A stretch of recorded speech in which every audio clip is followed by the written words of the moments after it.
Hello everyone, today in this video, we are going to discuss the application of derivatives. In some books, it is also called optimization. Optimization is all about finding the maximum, or the minimum value of the function. Notice that there are two types of questions asked.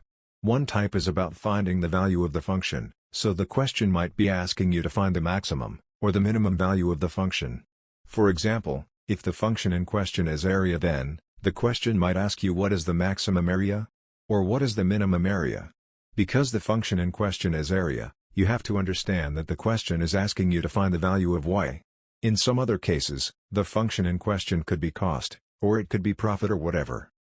Now let's discuss the other type of question, which is when the question asks to find the value of x, which corresponds to the maximum or the minimum value of function.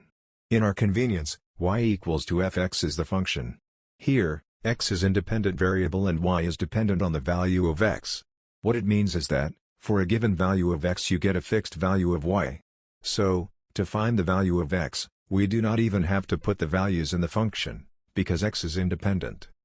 To sum up, you need to recognize first, if the question is asking to find the value of x, or the value of y. I will elaborate this with an example at the end of this video. Alright. Now let me clarify each steps that you need to do from the beginning. Let us consider a function, y equals fx. This function could be a linear function, or a quadratic, or a cubic, or very well, any polynomial function. Let us not worry about it. Just understand that the function is arbitrary.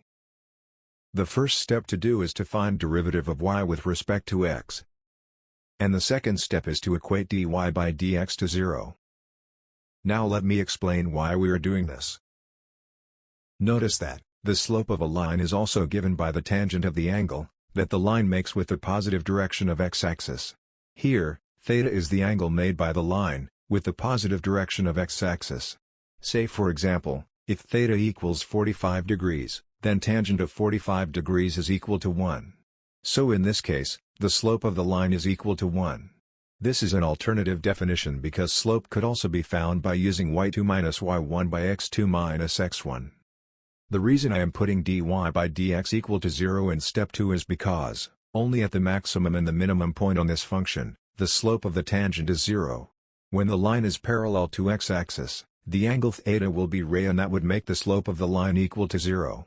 Since the question is all about finding the maximum or the minimum value, we are using the condition that the derivative is equal to 0, because only at the maximum and the minimum point, the derivative of a function is equal to 0. Now at step 3.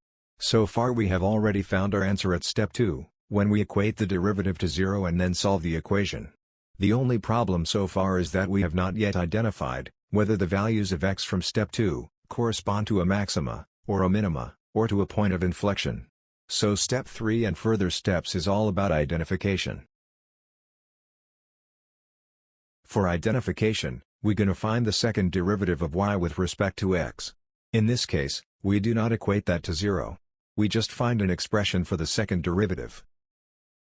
In step 4, we put all the values of x obtained from step 2 one by one, into the expression for the second derivative. We have 3 cases here. We will examine them one by one. If the expression for second derivative becomes positive, we identify that the value of x we put corresponds to the minimum value of the function. Similarly, if the expression for second derivative becomes negative, we identify that the value of x we put corresponds to the maximum value of the function. If the expression for second derivative becomes 0, we identify that the value of x corresponds to the point of inflection of the function. A point of inflection is the one where the curve is neither concave upwards, nor concave downwards.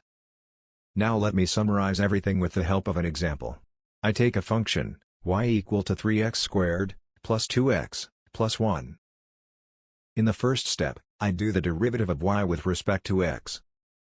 In the second step, I equate that to 0 and solve it, to find the value of x. Notice that, there is only one value of x in this case. For other questions, there could be many values of x. All I need to do here is to identify, if the value of x, minus 1/3, is from the maximum or the minimum value of the function. So in step 3, I do the second derivative. In step 4, I put the value of x, minus 1/3, into the expression for second derivative. When I do that I get 6, which is positive. So, I conclude that the value of x, minus 1/3, corresponds to the minimum point in the function. If the question asks to find the minimum value of function, I put the value of x, minus 1/3, into the first equation and find y,